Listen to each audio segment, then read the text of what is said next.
This has been the Tossing Grenades at Windmills podcast. Buy my book, Have Name Will Travel, available in many markets, including at Amazon.com.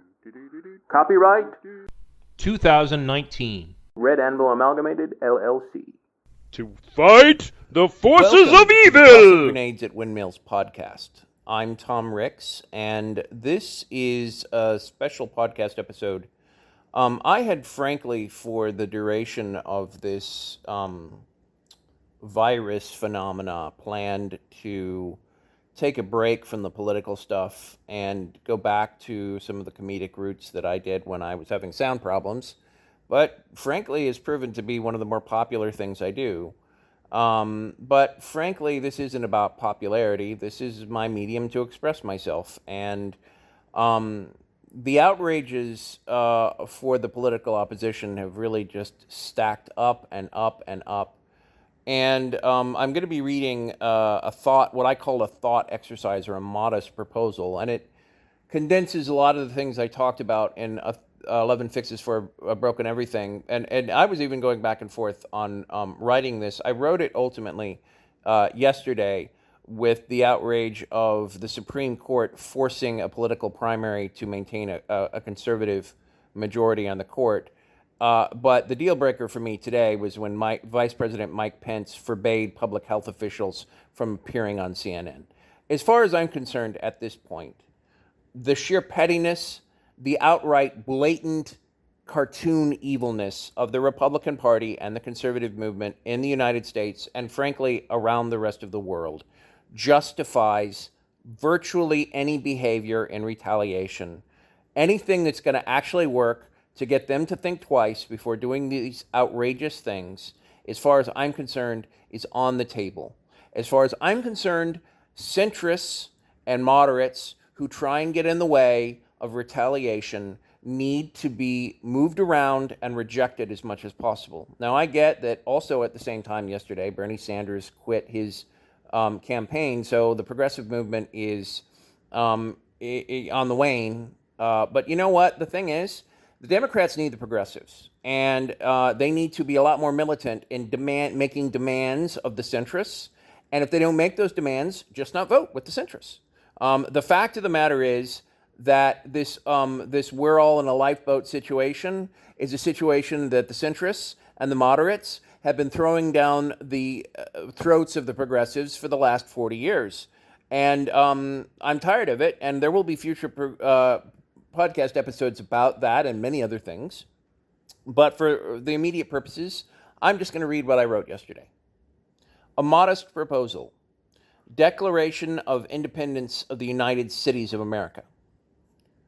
When, in the course of human events, it becomes necessary for one segment of a society to dissolve the ties that bind them, it is advantageous to recount the reasons for doing so, and to measure the threshold wherein such is justified, such that posterity can hold their head high on the demands that such seemingly radical actions create about the ramifications of a society once so declared. It is not enough that there be evil intent or evil action in one's enemy, but such contemptible behavior that one is forced to declare war when one has had war declared upon them in turn. Whereas the 2016 Trump tax cuts blatantly robbed from the blue states and gave to red states. Whereas the entirety of the Republican Party, sans one senator, refused to impeach a president clearly and evidently guilty of high crimes and misdemeanors. Whereas a corrupt and conservative court did ignore the well-being of the republic to force a partisan election to maintain a conservative advantage in Wisconsin, held an election in the midst of a virus outbreak not since seen in 100 years. Whereas the same virus outbreak saw the same corrupt president fraudulently share sham medicinal cures to a terrified public, wherein he financially profited. Whereas the self-same president routinely holds rallies in rural areas demonizing the inhabitants of our cities with fascist rhetoric and hate speech. Whereas our brave soldiers and sailors of our republic are mocked and led by inept acting cabinet aficionados that bypass the United States Senate. Whereas the co-equal subpoenas of Congress are ignored by self-said corrupt executive. Whereas the corrupt leadership of the Senate is more interested in appointing as many self-serving corrupt judges that ignore the will of the majority for corruption and fraudulent interests as possible. Whereas the tyrannical executive corrupts the apparatus of justice for his own ends and means in a manner hitherto never seen in our nation's history. Whereas the dishonorable opponents, our glorious cities, routinely speak of a republic in which they have more vote than that of our enlightened urbanity. Whereas the fundamentals of the Constitution itself are blatantly ignored through bribery, self-interest, and gifts in the annulment clause, and the instruments of government there itself are shackled in order to be able to enforce it. Wherein our protectorates are ignored and our treaties are violated. Wherein our international reputation is ruined and our sacred head of state is reduced to a perpetual joke that no successor will ever be able to truly redeem. Wherein the very conventions of war and humanity itself are violated in the convention of treaty and federal, state, and local law with the unlawful and merciless imprisonment of children. Wherein the press, being necessary for the monitoring of government and to maintain a free state, has been systemically threatened and oppressed with the counterfactual apparatus that has been organized and maintained in direct contravention to the interests of the people. Whereas credible evidence exists that the Republican executive, legislative, and judiciary have as a whole engaged in treasonous intercourse with enemies foreign, Russia, China, Turkey, Brazil, and Hungary, and domestic, Facebook, Blackwater, Twitter, and more, have blatantly and without regard objectified and vilified persons of color, women, LGBT, and anyone of a political mindset not their own in the most systemic persecution of evil incarnate since the Third Reich. We, the United Cities of America, to declare independence and answer these acts of war with the fact that we shall make war in kind. We shall not engage in unlawful military transaction, but acknowledge what already is, that this nation is in a state of open warfare by enemies foreign and domestic, and to pledge sovereign action, from which henceforth there shall be no turning back.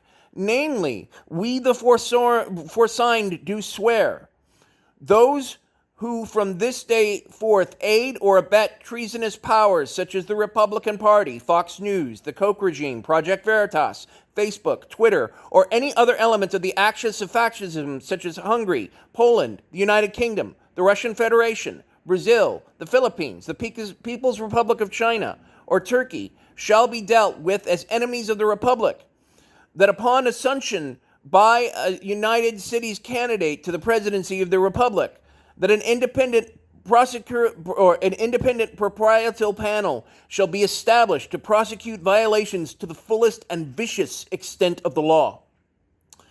That the Declaration of Human Rights shall be inviolate in every American city, and that no federal power shall be tolerated to rescind one iota of human dignity thus forth. That the truth shall be sacrosanct, and that those who spread lies and alternative facts in wholesale description shall be prosecuted for fraud to the fullest extent of the law within our borders. That every single American city shall be granted statehood co-equal to rural states that seek to shackle the best of American culture and economic activity to their retroactive ideas. That every federal department, such as the Department of Homeland Security and the Bureau of the BNS, that has deliberately and willfully enabled evil in the Republican regime will be dissolved and replaced in its entirety with political ascendancy of the United Cities. That any political party that desires the vote of the United Cities will have a separate primary that apart from rural areas, and that their interests will come first. Small rural states will never be allowed to determine the presidential candidate for a party supported by the United Cities ever again. That the mayors that support the Republican regime will not be tolerated, and cities that elect them will be boycotted in their entirety. That governors of states that try to break the power of the Union of Cities will be boycotted from all businesses by city governments. That news organizations that represent or warp the truth, Facebook, Fox News, Project Veritas, etc., will not receive press passes or endorsement or tolerance in any American city. That their right to free speech and the free press is accepted must be so. But they will not be endorsed or encouraged or treated as equals to any legitimate legitimate press or even burgeoning or independent small press. That we support a universal basic income. That we support universal health care provided by the government and only augmented by private industry, as determined helpful by the people at large. That we will demand independent enforcement and monitoring of critical federal agencies such as justice and the military, such that while the presidency may direct them, he may not co-opt them. That the Congress shall have a separate court for immediate redress of abuse by the executive with a direct appeal to the Supreme Court. That the Supreme Court shall be purged of rapists. That the Supreme Court shall be expanded in number until it represents the interests of the people of the United States of America and the United Cities thereof. That statehood shall also be granted to Puerto Rico and the District of Columbia. That all historical grievances of cities against states that have shackled them shall be investigated with prejudice by the presidency and enforced in the interest of cities. That the Senate shall be replaced with a deferred method of election that favors urban areas, since red states feel that they are entitled to more votes than urban areas. That emotional and mental fitness shall be required for anyone who owns property that is rented by others, teaches, owns a firearm, runs for elected office, works as a state, local, or federal law enforcement official, or owns a company with more than 100 employees, so that no sociopath or psychopath shall ever again have unwielding power on our citizens or may darken our nation by achieving political office. That no law shall be passed that cannot be enforced. That unionization is not only encouraged, but shall in no way be interfered with by any government or company and is understood to be a human right. That the Senate shall confirm any appointment by the President within 30 days, that no individual senator can stop it, and that no acting appointee shall be the head of a federal agency without actual political recognition of the Senate, and may only come from the may only come from the civil service. That climate change shall be declared the national prime directive, and that anyone who works to stop its reversal shall be treated as both an enemy of the state and an enemy of the species. That we, the United Cities of America, declare ourselves morally and culturally superior to red states and will no longer tolerate interference in our affairs by these retrogrades. That's a lot to say, but quite frankly, as far as I'm concerned, we're at a point where we need something like this. We need leaders that will not only fight, but acknowledge the fact that there is no going back to the way things were. That our opponents are not legitimate. That centrists who try and pretend that they are also, by therefore definition, no longer legitimate. We have reached a point where we must decide that we will either no longer have a democracy or that we will fight tooth and nail with every morally and legally acceptable means to stop these people. I hear time and time again from my friends that they will do whatever it takes to fight this, but the truth is that for the most part, they are content to write petitions, to assemble, to make social media commentary, and to wait for redress at the ballot box. Assuming we actually even have an election, the fact of the matter is that it is no longer sufficient to elect a moderate president and hope that they are going to fight the Republicans in a way that will reverse the damage.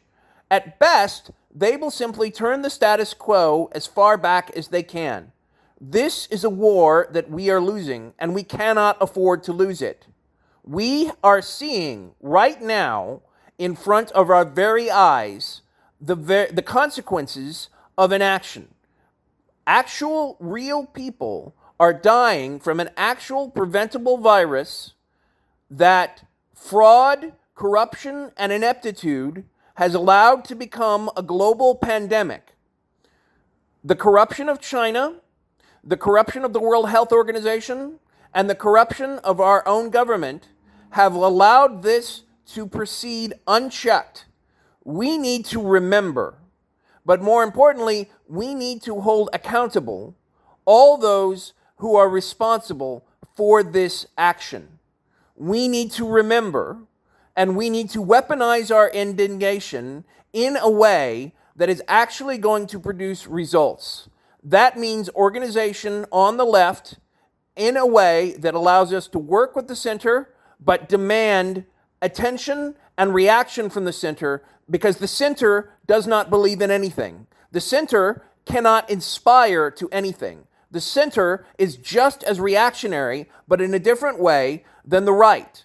Only the left has new ideas. Only the left can take the leadership in terms of actually inspiring this country to go in the direction it needs to. Only the left can demand that the Democratic Party reform itself, purge itself of all corrupt or elitist elements, and answers to the will of the United States of America and the people thereof.